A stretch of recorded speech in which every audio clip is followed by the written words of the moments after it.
തെരഞ്ഞെടുപ്പ് കമ്മീഷൻ നിയമന സമിതിയിൽ നിന്ന് സുപ്രീം കോടതി ചീഫ് ജസ്റ്റിസിനെ ഒഴിവാക്കിയതിനെതിരായ ഹർജി നാളെ പരിഗണിക്കും.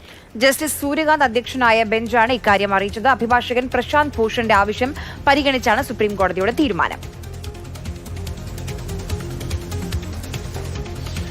ബാലഗോപാൽ നൽകും കൂടുതൽ വിവരങ്ങൾ. ബാലഗോപാൽ, ഇത് സുപ്രീം കോടതി പരിഗണിക്കാൻ പോവുകയാണ്. ഈ കാര്യത്തിൽ എന്തെങ്കിലും തരത്തിൽ ഒരു സുപ്രീം കോടതിയുടെ ഭാഗത്തുനിന്ന് ഒരു ഇടപെടൽ ഉണ്ടാകാനുള്ള സാധ്യതയുണ്ടോ?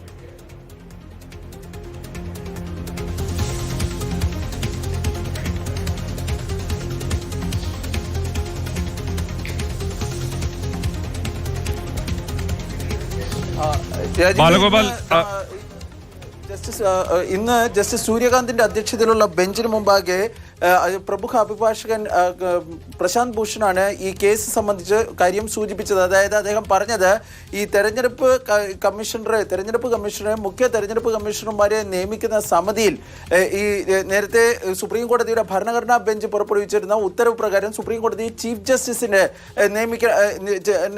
അതിന്റെ ഭാഗമാക്കിയിരുന്നു. എന്നാൽ പിന്നീട് പാർലമെന്റ് പാസാക്കിയ നിയമത്തിൽ ചീഫ് ജസ്റ്റിസിനെ ആ സമിതിയിൽ നിന്ന് ഒഴിവാക്കിയിരുന്നു. ഇത് ചോദ്യം ചെയ്തുള്ള ഹർജി സുപ്രീം കോടതിയുടെ പരിഗണന. ഇത് നാളെ പരിഗണിക്കാനിരിക്കെയാണ് ഇപ്പോൾ വളരെ തിരക്കിട്ട് മുഖ്യ തെരഞ്ഞെടുപ്പ് കമ്മീഷണറായ ജ്ഞാനേഷ് കുമാറിനെയും അതുപോലെ തന്നെ മറ്റൊരു തെരഞ്ഞെടുപ്പ് കമ്മീഷണറെയും നിയമിക്കാനുള്ള കേന്ദ്ര സർക്കാരിന്റെ തീരുമാനമുണ്ടായിരിക്കുന്നത്.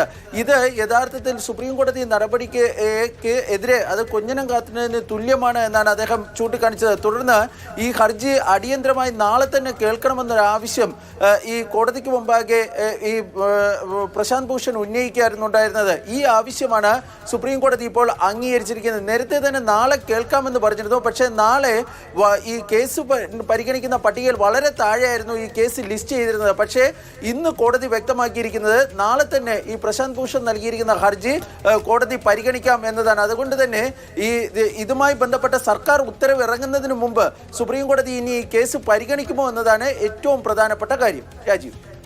ശരി ബാലു.